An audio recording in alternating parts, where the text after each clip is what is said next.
পুরুষ মহান ব্যক্তি, যার উসিলায়, যার মাধ্যমে মানবতার কল্যাণে, পৃথিবীর কল্যাণে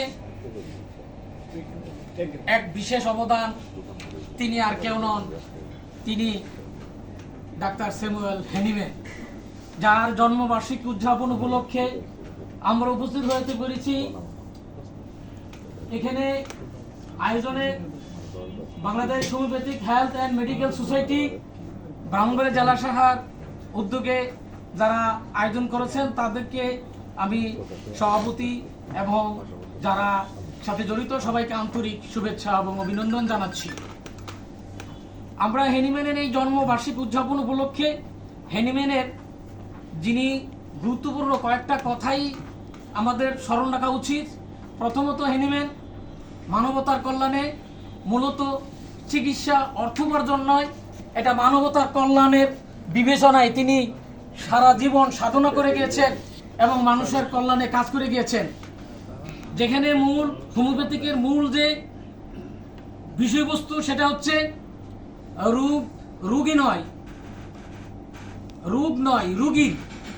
রোগীর চিকিৎসা। এটা হলো হ্যানিম্যানের মূল মন্ত্র, মূল থিওরি। এবং হোমিওপ্যাথিকের যে মূল আরেকটা থিওরি সেটা হলো সূক্ষ্মমাত্রা। আর তৃতীয় যেই থিওরি হচ্ছে সেটা হচ্ছে লক্ষণের সমাহার, লক্ষণ সমষ্টি। কেউ বিশেষজ্ঞ নেই হোমিওপ্যাথিতে, কিন্তু কোনো বিশেষজ্ঞ নেই হোমিওপ্যাথিতে, শুধুমাত্র লক্ষণ সমষ্টি একমাত্র তার একজন চিকিৎসকের পথ প্রদর্শক। আর এই লক্ষণ সমষ্টির মাধ্যমে হ্যানিম্যানের আবিষ্কার অর্গানন, পৃথিবী বিখ্যাত চিকিৎসা বিজ্ঞান, এটা পৃথিবীতে স্বীকৃত। এই অর্গানন যদি কেউ ফলো করে এবং অর্গাননের মধ্যে যে নীতিগুলো আছে, 293টা যেই নীতি আছে, এই নীতির মধ্যে এলোপ্যাথিক সম্পর্কে অনেক কটাক্ষ এবং এর পার্শ্ব প্রতিক্রিয়া, এর বিভিন্ন যে প্রতিক্রিয়ার কথা উল্লেখ করেছেন, যেটা পৃথিবীতে আজ মানুষ এবং বিশ্ব স্বাস্থ্য সংস্থা, আপনারা জানেন যে বিশ্ব স্বাস্থ্য সংস্থা এই অ্যান্টিবায়োটিক নিয়ে, এলোপ্যাথিক অপচিকিৎসা নিয়ে কিন্তু কথা বলেছেন। আমি এই 2 বছর আগে আমাদের জেলার সহকারী সিভিল সার্জন জনাব শাহাদাত স্যার, এখানে আমি একটা ট্রেনিংয়ে আমি কথা প্রসঙ্গে স্যার কিন্তু হোমিওপ্যাথিককে একবারে এটা কোনো প্যাথিই না, অনেক কিছু বলেছিলেন। পরবর্তীতে আমি 22 মিনিট আলোচনার মাধ্যমে আমি প্রমাণ করলাম ইনশাল্লাহ হোমিওপ্যাথিক চিকিৎসাই শ্রেষ্ঠ চিকিৎসা। পৃথিবীর যত চিকিৎসা আছে হোমিওপ্যাথিকের উপর কোনো চিকিৎসা নেই, কারণ হোমিওপ্যাথিক চিকিৎসা সূক্ষ্ম চিকিৎসা। তবে আমাদের দেশে হোমিওপ্যাথিক নিয়ে যে প্রতারণা আছে, এই প্রতারণার মূল যে বিষয়বস্তু, সঠিক ওষুধ নির্ধারণ এবং সঠিক ওষুধ পাওয়া বড়ই কঠিন। বিশেষ করে হোমিওপ্যাথিক চিকিৎসার যে নীতি, এর ভিতর 3টা পদ্ধতি: দশমিক, শততমিক, 50 সহস্রমিক। আমি বিশেষভাবে বলতে চাই, যারা 50 সহস্রমিক পথা ওই পদ্ধতিতে যারা চিকিৎসা করেন, আমি বলতে চাই এবং আমি জানতে চাই এর মূল ওষুধ কোথায়? এর মূল ওষুধ আমি কোথাও খুঁজে পাই নাই, কারণ যারাই বানিয়েছে পিলের মধ্যে এর সঠিকতা নিরূপণ করা এটা সঠিক সম্ভব না। যার কারণে এই 50 সহস্রমিক পথার কারণে আজ বিশ্বের বিভিন্ন দেশে হোমিওপ্যাথিকের উপর কটাক্ষ করেছে এবং অনেক দেশে হোমিওপ্যাথি বর্জন করেছে।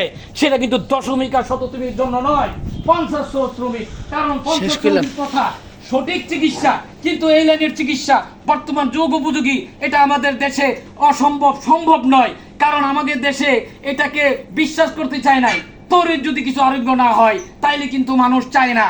তাই 50 সহস্রমিক প্রথা, এই প্রথা অত্যন্ত জটিল এবং কঠিন, কারণ লক্ষণ সমষ্টি। হ্যানিম্যানের ডাক্তার নীলমণি ঘটকের একটি কেস টেকিংয়ে পড়েছিলাম। উনি একটা রোগীর চিকিৎসা করতে যে 105টা ওষুধ নির্বাচন করেছেন, বাছাই করে 28টা ওষুধ নির্বাচন করেছেন। 28টার পরে উনি 3টা নির্বাচন করেছেন, 3টার পর একটা নির্বাচন করেছেন। এই হলো অর্গানন অনুযায়ী চিকিৎসার নীতি। ডাক্তার নীলমণি ঘটক তিনি এই হিস্টোরি দিয়েছেন। তা এখন প্রকৃতপক্ষে চিকিৎসা করতে গেলে অনেক সময়ের দরকার। অনেকে বলে যে আমরা হোমিওপ্যাথিক অর্গাননের চিকিৎসা করি, দেখে 2 মিনিট 5 মিনিটের মধ্যে 100 জন রোগী দেখে। ব্রাহ্মণ একজন বিশেষজ্ঞ ডাক্তারকে আমি জিজ্ঞাসা করেছিলাম, 100 জনের যদি চিকিৎসা আপনি করেন তাহলে অর্গানন কিভাবে আপনি মানলেন? অসম্ভব, আপনি অর্গানন মানেন নাই, কাজী আপনি অর্গানন বিরোধী বলেই আমি আপনাকে চিহ্নিত করব। মুখ দিয়ে বললাম অনেক কিছু, আমরা হোমিওপ্যাথিক আইন মানি, কাজী যুগ উপযোগী, এখন যেটা যুগের সাথে তাল মিলিয়ে যে চিকিৎসা পদ্ধতি, সেই পদ্ধতি হচ্ছে দশমিক এবং শততমিক মাদার টিনচার। মাদার টিনচার মাধ্যমে চিকিৎসা, এটার কোনো বিকল্প নাই। কিছু কিছু ক্ষেত্রে মাদার টিনচার অবশ্যই দিতে হবে। মাদার টিনচার ছাড়া অনেকে বলে যে হোমিওপ্যাথিকের কোনো পার্শ্ব প্রতিক্রিয়া নাই, অনেকে বলে। তাই অনেকে বলতে চায়, আপনারা যদি অ্যাকোনাইটের মাদার টিনচার অল্প একটু খান, 24 ঘন্টার মধ্যে আপনার মৃত্যু হবে। আপনারা মনে করেন হোমিওপ্যাথিতে কোনো পার্শ্ব প্রতিক্রিয়া নাই, যেটা কাঠ বিষ, সক্রেটিসকে যে কাঠ বিষ খাওয়ানোর কারণে তাকে মারা হয়েছিল, সেটা হলো অ্যাকোনাইট বিষ। কাজেই হোমিওপ্যাথিক অনেক শক্তি সম্পন্ন। আর শক্তি সম্পন্ন যে ওষুধ পঞ্চাশী প্রথা, এই প্রথাটা আসলে বাস্তবায়নের জন্য বাংলাদেশ উপযুক্ত না। কারণ আমাদের দেশ এমন একটা দেশ যে এখানে ভেজালে ভরপুর, সঠিক ওষুধ পাওয়া যায় না, সঠিক ব্যবহার নেই, সঠিক কোনো পদ্ধতি নেই।